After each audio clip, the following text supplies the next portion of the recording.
ಮಹರ್ಷಿ ವಾಲ್ಮೀಕಿ ನಿಲ್ದಾಣಕ್ಕೆ ಇವತ್ತು ಚಾಲನೆ ಸಿಗುತ್ತೆ. ಮಹರ್ಷಿ ವಾಲ್ಮೀಕಿ ವಿಮಾನ ನಿಲ್ದಾಣ ಮೊದಲು ಮರ್ಯಾದಾ ಪುರುಷೋತ್ತಮ ಶ್ರೀರಾಮ ವಿಮಾನ ನಿಲ್ದಾಣ ಅಂತ ಹೇಳಲಾಗ್ತಾ ಇತ್ತು. ಅದೊಂದು ಸ್ವಲ್ಪ ಕನ್ಫ್ಯೂಷನ್ ಇತ್ತು. ಆದ್ರೆ ಈಗ ಫೈನಲ್ ಆಗಿದೆ. 2 ಅಮೃತ್ ಭಾರತ್ ಎಕ್ಸ್ಪ್ರೆಸ್, 6 ವಂದೇ ಭಾರತ್ಗೆ ಚಾಲನೆ ಸಿಗುತ್ತೆ. ರೈಲ್ವೆ ನಿಲ್ದಾಣ ಕೂಡ ಇವತ್ತು ಉದ್ಘಾಟನೆ ಆಗುತ್ತೆ. 1450 ಕೋಟಿ ವೆಚ್ಚದಲ್ಲಿ ಅಯೋಧ್ಯೆಯ ವಿಮಾನ ನಿಲ್ದಾಣ ರೆಡಿ ಆಗಿದೆ. ಒಂದು ಕಡೆ ಅಯೋಧ್ಯೆಯಲ್ಲಿ ನಿರ್ಮಾಣ ಆಗ್ತಾ ಇರುವಂತಹ ಬಹುತೇಕ ಆಗಿರುವಂತಹ ರಾಮ ಮಂದಿರ, ಅದೇ ವಾಸ್ತುಶಿಲ್ಪದ ಮಾದರಿಯಲ್ಲಿ ಟರ್ಮಿನಲ್ ಕಟ್ಟಡ ಇದೆ. ಅಲ್ಲಿಗೆ ಇಡೀ ಅಯೋಧ್ಯೆಯನ್ನ ಒಂದು ಸುತ್ತ ಹಾಕಿ ಬಂದ್ರೆ ನಮಗೆ ರಾಮ ವಾಸವಾಗಿದ್ದಂತಹ ಆಗಿನ ಒಂದು ಆ ವಾತಾವರಣ ಹೇಗಿತ್ತು ಅದು ಕಣ್ಣಿಗೆ ಕಟ್ಟಿದ ರೀತಿ ಭಾಸವಾಗತ್ತೆ. ಬರೀ ರಾಮ ಮಂದಿರ ಮಾತ್ರ ಆ ವಾಸ್ತುಶಿಲ್ಪದ ಮಾದರಿ ಅಂತ ಅಲ್ಲ, ಅಲ್ಲಿ ಇರುವಂತಹ ಸುತ್ತಮುತ್ತಲ ಕಟ್ಟಡದ ಬಗ್ಗೆಯೂ ಕೂಡ ಅಷ್ಟೇ ಗಮನವನ್ನ ಕೊಡಲಾಗಿದೆ. ವಾಸ್ತುಶಿಲ್ಪ ಮಾದರಿಯಲ್ಲಿ ಶ್ರೀರಾಮ ದೇಗುಲದ ವಾಸ್ತುಶಿಲ್ಪ ಏನಿದೆ ಅದೇ ಮಾದರಿಯಲ್ಲಿ ಟರ್ಮಿನಲ್ ಕಟ್ಟಡ ಕೂಡ ರೆಡಿ ಆಗಿದೆ. ಹಲವು ಅಭಿವೃದ್ಧಿ ಯೋಜನೆಗಳಿಗೆ ಪ್ರಧಾನಿ ಮೋದಿ ಚಾಲನೆಯನ್ನ ನೀಡಲಿದ್ದಾರೆ. ಒಂದು ಕಡೆ ಬಹಳ ಪ್ರಮುಖವಾಗಿ ರಾಮ ಮಂದಿರ, ಅದರ ಜೊತೆಗೆ ಅಲ್ಲಿ ಬರುವಂತಹ ಲಕ್ಷಾಂತರ ಭಕ್ತರಿಗೋಸ್ಕರ ರೈಲ್ವೆ ನಿಲ್ದಾಣ ಆಗಿರ್ಬೋದು, ವಿಮಾನ ನಿಲ್ದಾಣ, ಅದು ಕೂಡ ಇವತ್ತು ಉದ್ಘಾಟನೆ ಆಗುತ್ತೆ. ಅದರ ಜೊತೆಗೆ ಇನ್ನೂ ಹಲವು ಅಭಿವೃದ್ಧಿ ಕಾಮಗಾರಿಗಳು ಅಲ್ಲಿ ನಡಿಬೇಕಾಗಿದೆ. ಯಾಕಂದ್ರೆ ಇಲ್ಲಿ ತನಕ ಇದ್ದಂತಹ ಅಯೋಧ್ಯೆಯೇ ಬೇರೆ, ಇನ್ನು ನಂತರದ ಅಯೋಧ್ಯೆಯೇ ಬೇರೆ. ಇಡೀ ಜಗತ್ತಿನ ಗಮನ ಸೆಳೀತಾ ಇರೋದ್ರಿಂದ ಅಲ್ಲೊಂದಷ್ಟು ಮೂಲ ಸೌಕರ್ಯಗಳನ್ನ ಕೂಡ ಕಲ್ಪಿಸಬೇಕು. ಈಗ ಅಲ್ಲಿ ಉಳ್ಕೊಳ್ಳೋದಕ್ಕೂ ವ್ಯವಸ್ಥೆ ಇಲ್ಲ, ಹೋಟೆಲ್ಗಳಿಲ್ಲ ಅಂತ ಅಲ್ಲಿದ್ದವ್ರು ಹೇಳ್ತಾ ಇದ್ರು. ನಮ್ಮ ಮುಖ್ಯ ಸಂಪಾದಕರಾದಂತಹ ಅಜಿತ್ ಹನುಮಕ್ಕನವರು ಕೂಡ ಹೇಳ್ತಾ ಇದ್ರು, ಇಲ್ಲಿರುವಂತಹ ಮನೆಗಳನ್ನೇ ಹೋಟೆಲ್ಗಳಾಗಿ ಕನ್ವರ್ಟ್ ಮಾಡಿದ್ದಾರೆ, ರೂಮ್ಗಳನ್ನಾಗಿ ಮಾಡಿದ್ದಾರೆ. ಯಾಕಂದ್ರೆ ಅಷ್ಟು ಜನ ಭಕ್ತರು ಬರ್ತಿದ್ದಾರೆ, ಉಳ್ಕೊಳ್ಳೋದಕ್ಕೂ ಅಲ್ಲಿ ವ್ಯವಸ್ಥೆ ಇಲ್ಲ. ಇನ್ನು ಮೇಲೆ ಎಲ್ಲ ಆಗಬೇಕು ಅಯೋಧ್ಯೆಯಲ್ಲಿ ಅಂತ. 11,000 ಕೋಟಿಯ ಯೋಜನೆಗಳು ಲೋಕಾರ್ಪಣೆಯಾಗತ್ತೆ. ಅಭಿವೃದ್ಧಿಯ ಕೆಲಸ ಪಥದಲ್ಲಿ ಅಭಿವೃದ್ಧಿ ಪಥದಲ್ಲಿ ಸಾಗ್ತಾ ಇದೆ ಅಯೋಧ್ಯೆ ಅನ್ನೋದಕ್ಕೆ ಸಾಕ್ಷಿ ಈಗ ನಾವು ನೋಡ್ತಾ ಇರುವಂತಹ ದೃಶ್ಯಗಳು. ಯಾಕಂದ್ರೆ ಒಂದು ಕಡೆ ರಾಮ ಜನ್ಮಭೂಮಿಯಲ್ಲಿ ರಾಮ ಮಂದಿರ ನಿರ್ಮಾಣ ಆಗಬೇಕು ಅನ್ನುವಂತಹ ಕನಸೇನಿತ್ತು, ಆ ಕನಸು ಸಾಕಾರಗೊಳ್ತಾ ಇದೆ. ಅದರ ಜೊತೆಗೆ ಅಲ್ಲಿ ತಲುಪೋದಕ್ಕೆ ಬೇಕಾದಂತಹ ಎಲ್ಲ ವ್ಯವಸ್ಥೆ 1450 ಕೋಟಿ ವೆಚ್ಚದಲ್ಲಿ ನಿರ್ಮಾಣವಾದಂತಹ ಮಹರ್ಷಿ ವಾಲ್ಮೀಕಿ ವಿಮಾನ ನಿಲ್ದಾಣ ನೋಡ್ತಾ ಇದ್ದೀವಿ. ಸುಸಜ್ಜಿತವಾಗಿದೆ, ಬಹಳ ಅದ್ಭುತವಾಗಿ ನಿರ್ಮಾಣ ಆಗಿದೆ. ರೈಲ್ವೆ ಸ್ಟೇಷನ್ ದೃಶ್ಯವನ್ನ ಕೂಡ ನೀವು ನೋಡ್ತಾ ಇದ್ದೀರಿ.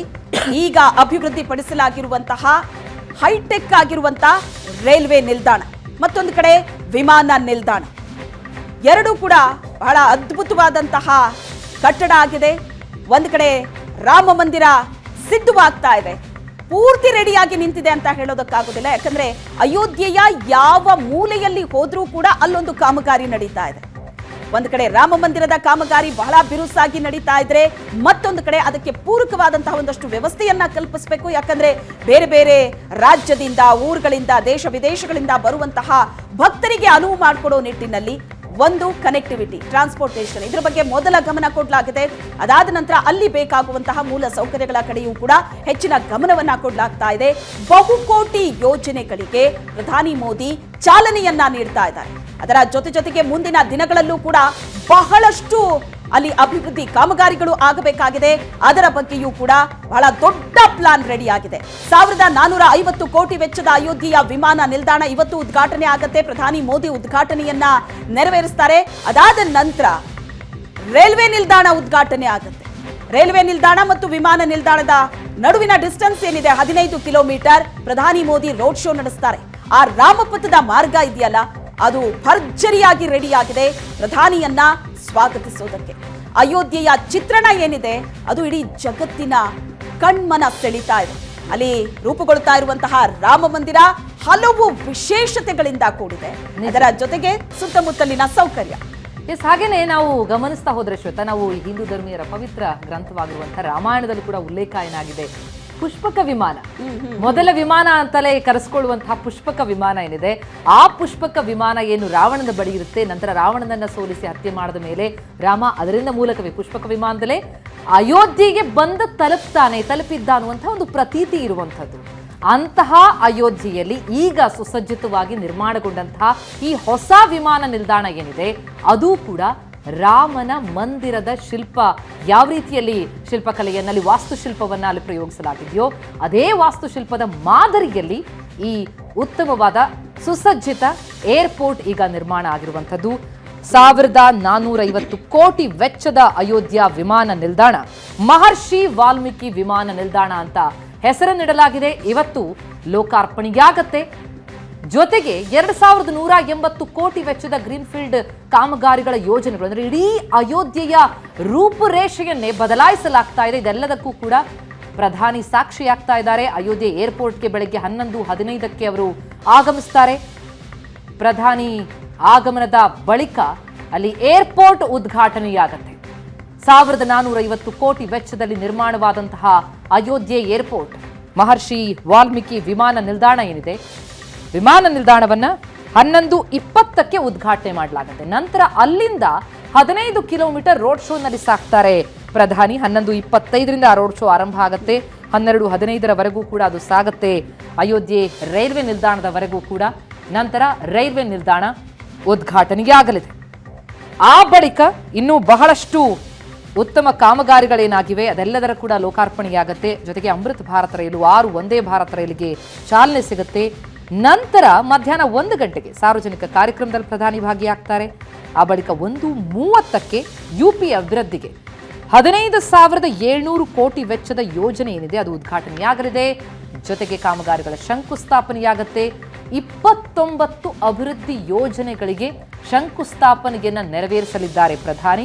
ಜೊತೆಗೆ ಈಗಾಗಲೇ ನಿರ್ಮಾಣವಾಗಿರುವ ಅದ್ಭುತ ವಿಮಾನ ನಿಲ್ದಾಣ ಮತ್ತು ರೈಲ್ವೆ ನಿಲ್ದಾಣ ಪ್ರಧಾನಿಯಿಂದ ಲೋಕಾರ್ಪಣೆಯಾಗಲಿದೆ. ಅದಕ್ಕಾಗಿಯೇ ಅಯೋಧ್ಯೆ ಈ ರೀತಿಯಲ್ಲಿ ಕಂಗೊಳಿಸ್ತಾ ಇದೆ, ಸಜ್ಜಾಗಿದೆ. ಜೊತೆಗೆ ಕೋಟ್ಯಂತರ ಜನರ ಆರಾಧ್ಯ ದೈವ, ಭಕ್ತರ ಕನಸು ನನಸಾಗುವಂತಹ ಸಂದರ್ಭ. ರಾಮ ಜನ್ಮಭೂಮಿಯಲ್ಲಿ ಒಂದು ರಾಮ ಮಂದಿರ ಇರಬೇಕು, ರಾಮನನ್ನ ನಾವು ಆರಾಧಿಸಬೇಕು ಅಂತಂದ್ರೆ ರಾಮನಿಗೆ ಮಂದಿರ ಇಲ್ವಲ್ಲ ಅನ್ನುವಂತಹ ಕೊರಗೇನಿತ್ತು ಹಿಂದೂಗಳಲ್ಲಿ. ಆ ಕೊರಗನ್ನ ನೀಗಿಸಿದಂತಹ ಸಂದರ್ಭ ಜನವರಿ 22 ಲೋಕಾರ್ಪಣೆಯಾಗತ್ತೆ.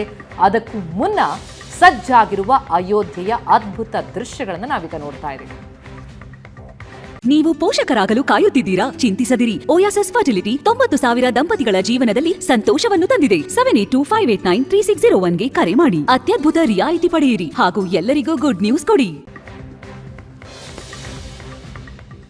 ಎಸ್, ಅಯೋಧ್ಯೆ ಬಗ್ಗೆ ಹೇಳ್ತಾ ಹೋದ್ರೆ ಇಷ್ಟು ಚಿಕ್ಕದಾಗಿ ಮುಗಿಸೋದಕ್ಕೆ ಸಾಧ್ಯವೇ ಇಲ್ಲ. 500 ವರ್ಷಗಳ ಹೋರಾಟ, ಸಾವಿರ ಕೋಟ್ಯಾಂತರ ಭಕ್ತರ ಕನಸದು. ಆ ಕನಸು ಈಡೇರುವಂತಹ ಕ್ಷಣ ಇದು. ಇಡೀ ಜಗತ್ತೇ ಎದುರು ನೋಡ್ತಾ ಇದೆ. ಪ್ರತಿಯೊಬ್ಬ ಭಾರತೀಯನೂ ಕೂಡ ಗಮನ ಅಯೋಧ್ಯೆ ಕಡೆ ಇದೆ.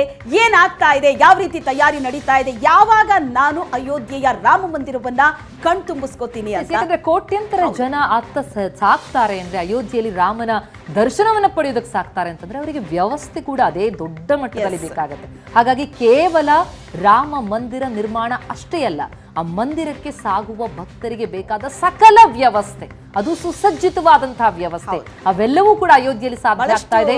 ಅಯೋಧ್ಯೆಯ ಚಿತ್ರ ನಿಜಕ್ಕೂ ಕೂಡ ಬದಲಾಗ್ತಾ ಇರುವ. ಯಾಕಂದ್ರೆ ರಾಮ ಮಂದಿರ ಯಾವ ರೀತಿ ರೆಡಿ ಆಗಿದೆಯೋ ಸುತ್ತಮುತ್ತಲಿನ ಕಟ್ಟಡ ಕೂಡ ಅದೇ ಮಾದರಿಯಲ್ಲಿ ರೆಡಿ ಆಗ್ತಾ ಇದೆ. ಒಂದು ಸಲ ನೀವು ಅಯೋಧ್ಯೆಗೆ ಹೋಗಿ ಇಳಿದ್ರೆ ರಾಮನ ಊರು ಅನ್ನೋದು ಯಾವ ರೀತಿ ಕಣ್ಣಿಗೆ ಹಬ್ಬವಾಗಿ ಕಾಣುತ್ತೆ ಅದನ್ನ ಇಮ್ಯಾಜಿನ್ ಕೂಡ ಮಾಡ್ಕೊಳ್ಳೋದಕ್ಕಾಗೋದಿಲ್ಲ.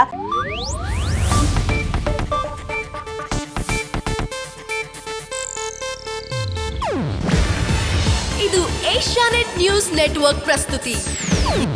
ನೀವು ನೋಡ್ತಿದ್ದೀರಾ ಏಷ್ಯಾನೆಟ್ ಸುವರ್ಣ ನ್ಯೂಸ್.